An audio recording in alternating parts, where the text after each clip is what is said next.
There is no denying it. Our planet and our oceans are heating up. And over the world, people are facing extreme weather conditions. How can we better protect ourselves in the future? That's what we'll be exploring in this special edition of Echo Africa. I'm Chris Lems, coming to you from a very wet Accra in Ghana. And I am Sandra Twinobio, right here in Kampala, Uganda. Thank you for joining us once again. Whether you live in Africa or in Europe, in a city or a farming community, when the rains don't come, it brings crop failures and shortage of drinking water. But there are some solutions. This is what we've got for you in the show today. We meet the people tapping into ancient water reserves in Sudan. We find out how to make the most of the drought-loving cactus.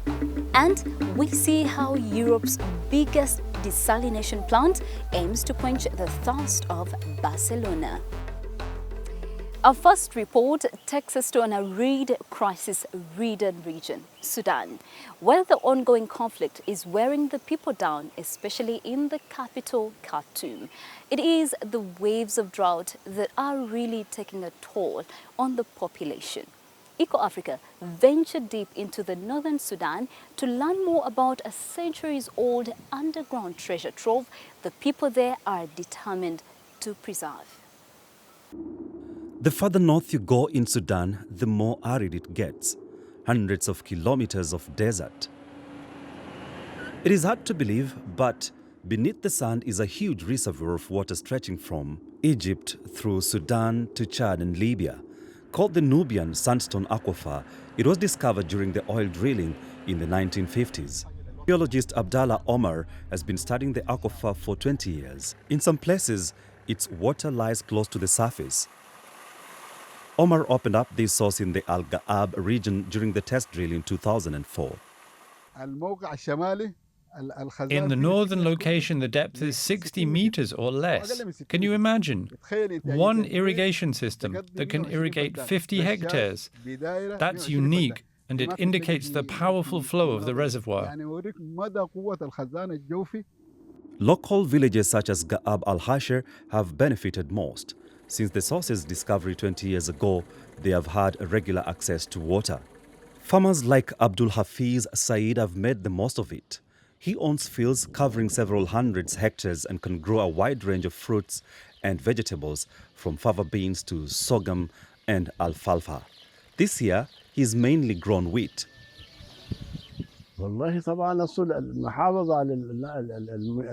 agriculture, the water should be used properly.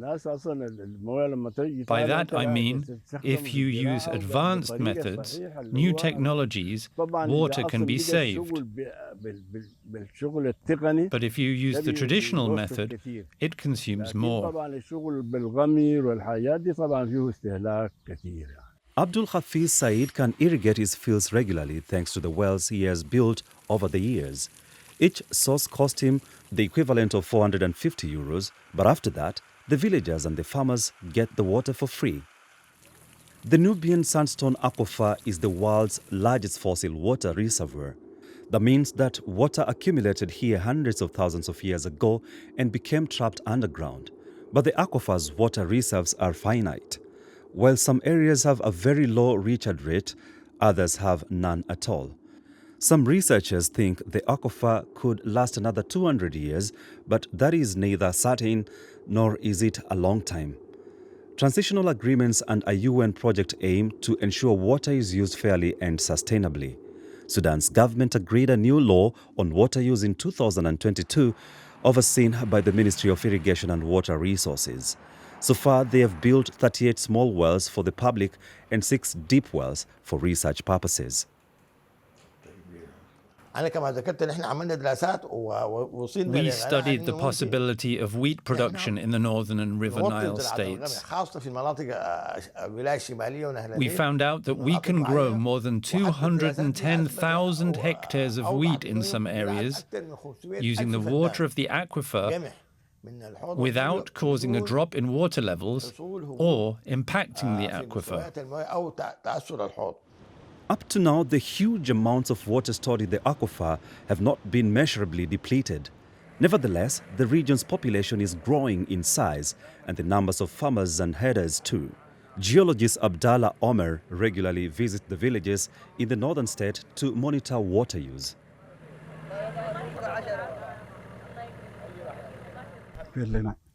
There are 11 devices spread out over the entire northern state that are intended to monitor the changes occurring in the water level. Increasing desertification linked to climate change means water is more important than ever in this region. If the fossil water from the huge aquifer is used wisely, it could help humans and animals survive here. Some places have been dry for as long as we can remember, but they and other places are getting drier by the year. The world's climate is changing rapidly because of human activity, such as burning oil and other fossil fuels. And for many people, it is hard to adapt. 5 failed rainy seasons, nearly 2 years of decimated livestock, failed crops, and famine. A seemingly endless drought has gripped parts of East Africa, pushing tens of millions of people into a humanitarian crisis. This shepherd from the Somali region of Ethiopia pleaded for help earlier this year. People's lives are in danger. The majority of people have left the village because of starvation, and those that remain here have nothing.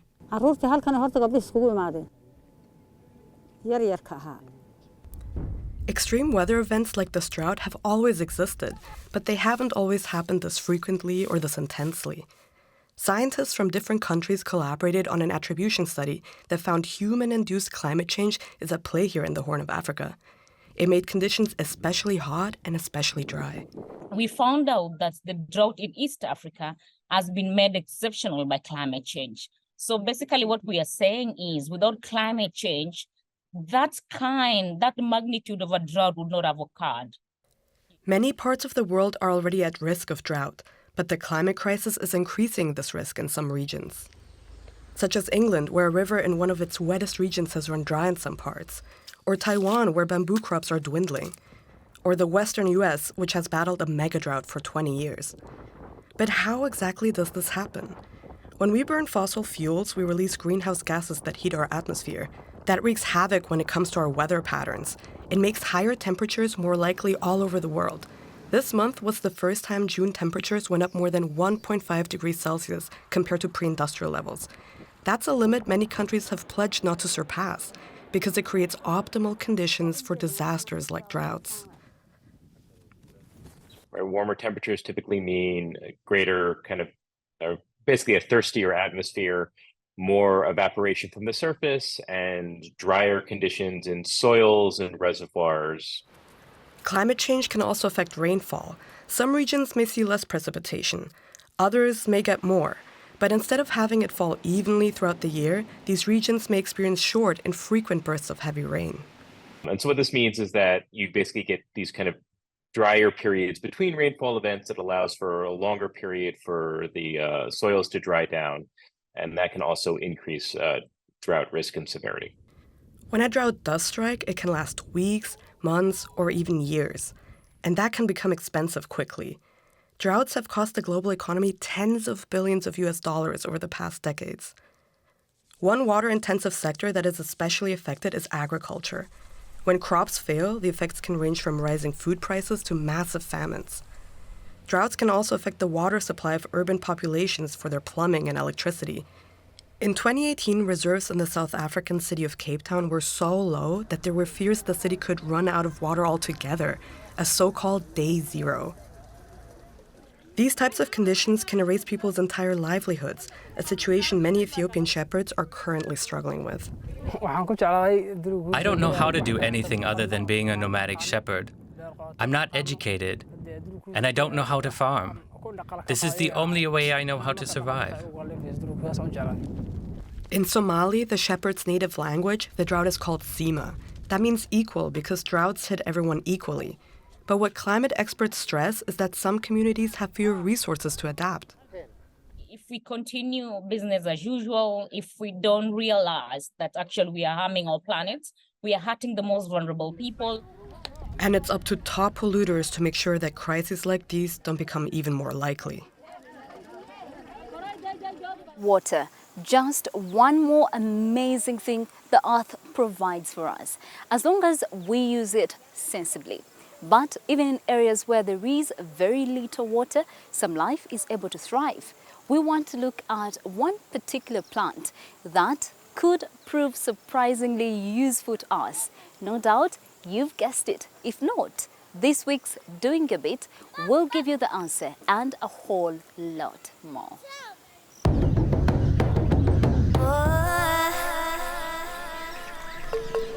They're painfully prickly and spreading everywhere. The cactus has few friends in Senegal. One exception is Malik Sanya.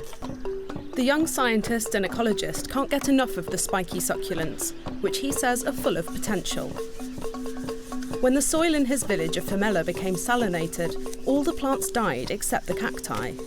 That's when Sanya came up with the idea of doing something with them. I sealed a few samples in containers to test them. After 24 hours, I realized that the cactus was able to produce and emit gas. So I thought I would try to come up with a production method that would utilize the cactus for agronomic, energy, and environmental purposes. Sanya grows different cactus species on a small experimental farm. After harvesting, they're crushed to make clean energy in a biogas plant. The solid and liquid residues are used for organic fertilizer. To test its effectiveness, he's trying out the homemade biofertilizer on his own field. It contributes to the restoration of plants by capturing organic elements that are converted into mineral elements. Carbon-neutral biogas from cacti for cooking, and organic fertilizer to improve crops. Malik Sanya's concept is tailored to small farmers in remote regions. He wants to plant 2 hectares in his village of Femela for his Cactus Innovation project soon. And that's just the beginning.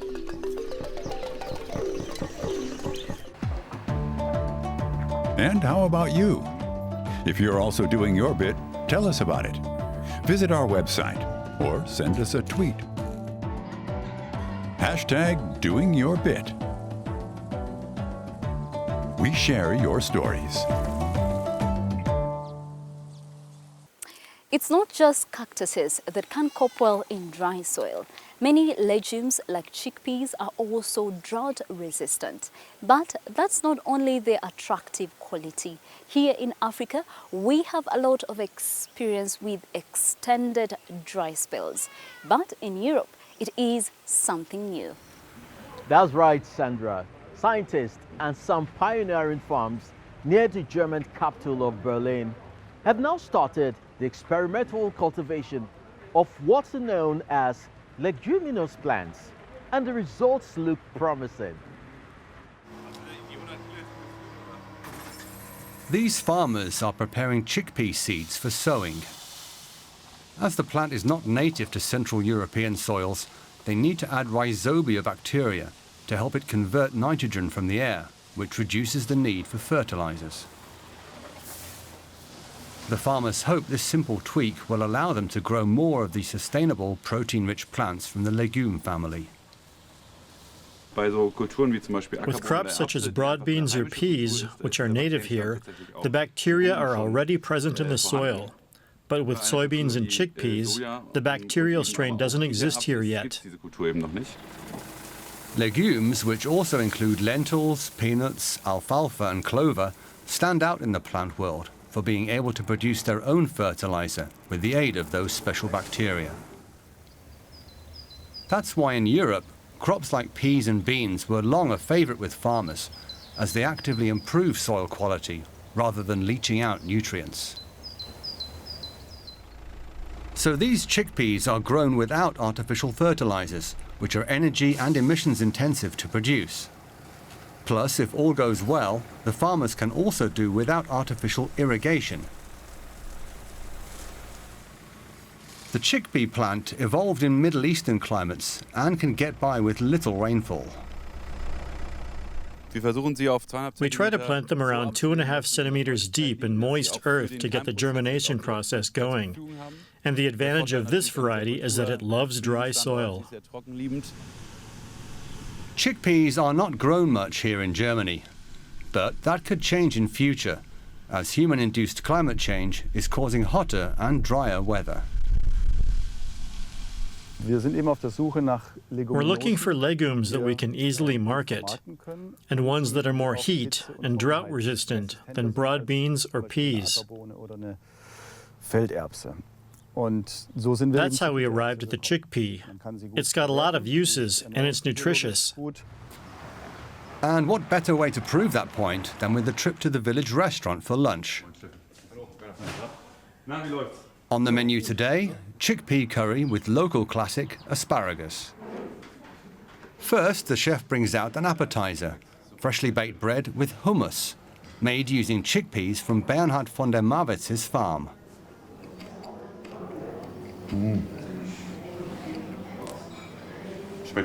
Tastes perfect. Wonderful. The locally sourced restaurant hopes to feature chickpeas on its menu more often in future. And a few kilometers away, the next harvest is already sprouting. Below the surface, we can already see the first roots. Moritz Reckling is a crop scientist at the Leibniz Center for Agricultural Landscape Research. His team is acutely interested in the chickpeas here. We want to find out if legumes can help make agriculture more sustainable and adaptable to climate change, and whether they can also have a positive influence on climate change so that it's less extreme. So, climate protection, in effect. In fact, chickpeas and other legumes can contribute so much nitrogen to the soil, thanks to the bacteria on their root nodules, that even the next plants grown on that field will benefit. As a result, future crops could need little to no artificial fertilizer. Legumes are only grown on about 2% of German cropland. In recent decades, corn, grain and rapeseed have become so widespread that many legumes are imported. Above all, soybeans. I'd love to see legumes cultivated on, say, 10% of the arable land here. But of course, only if it's economically viable for the farmers, and there's a market for it. In Rwanda, for example, beans are grown on a large scale because they're a staple food and feature in almost every dish. Even with the advice of crop system scientists from the Agricultural Research Center, it's proving a challenge for the farm run by Bernhard von der Marwitz. He's still trying to sell the organic chickpeas from his first 3 years of cultivation. It's not easy to shift this stuff right now. The price just isn't what we need to break even. But it's pioneering work. We know that. Creating a sustainable value chain is something Elisabeth Berlinghoff knows a lot about. Her idea is that in future, protein-rich crops will not only be grown here, but also cleaned, packaged and sold. It makes total sense from a nutritional standpoint to cut down on meat and increase plant production. That's where a legume as a regional sustainable source of protein comes in. It's grown where it's needed and will be a great solution. One person already counting on chickpeas is Emilia Wegner. A few years ago, she founded her own chickpea snacks company in the eastern German city of Leipzig. She says she's glad to have found a climate-friendly business model.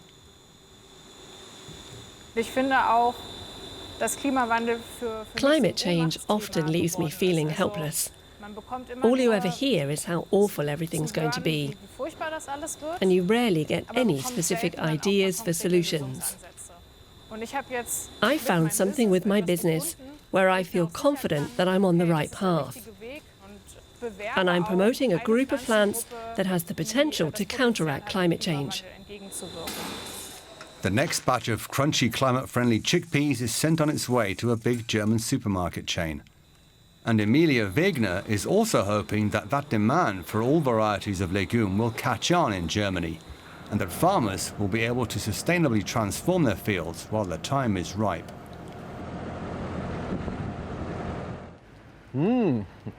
Those snacks look tasty. I'd like to try them myself. And as we just heard, legumes don't need much water, but they do need some. And we do have plenty. Just think of our oceans. 97% of Earth's water is in our seas, but the salt content makes it unusable for humans, animals, and most plants in its natural state. But there is a solution. Europe's largest desalination plant is in Spain, and due to drought this year, it's running around the clock. Extreme heat and drought do not spare people in cities. They're affecting major population centres like Jakarta, London, Beijing, Tokyo, Cape Town, and Barcelona. And for cities located by the sea, one solution looks especially promising. Desalination. Catalonia in northeast Spain is one area in Europe where climate change is hitting hard. The region is in the grip of a 3-year drought. Reservoirs that supply the city of Barcelona are only 1/4 full. The authorities are rationing the water for industry and agriculture, but also for local residents and tourists. But right now I was in shock because it's tourist city and everybody come here to have fun, but there is no water. So it's kind of disappointing. The fact that residents of Barcelona still have drinking water at all is thanks in part to the desalination of seawater. The plant in El Prat de Llobregat is the largest in Europe. We're at maximum capacity, 180,000 cubic meters of water per day, which we can sustain for as long as necessary. First, the seawater is heated up. Salt has a very high boiling point, while water already evaporates at 100 degrees Celsius. The water vapour is forced through a series of membranes under high pressure in order to filter out the salt. Thanks to its efficient renewable energy technology, Llobregat consumes 25% less power than other plants of its size. But even then, desalination is still extremely energy intensive and expensive. And the leftover water has a lot of salt and pollutants that need disposing of. In Barcelona, it simply gets pumped back out to sea, not far off the coast. So now increasing more plants say, well, why? I mean, there are other solutions. And so in my opinion, you should use desalination only for the very, very crucial needs, like bringing water to the population and the minimum water to the population, because there are other sources of water that you can use. Other sources or other methods. In October 2017, years of drought had shrunk water levels in Cape Town's reservoirs to below 10%. The region was set to run out of water in 5 months. Here too, the authorities considered building desalination plants, but they chose a different solution. Residents were told to drastically cut their water consumption.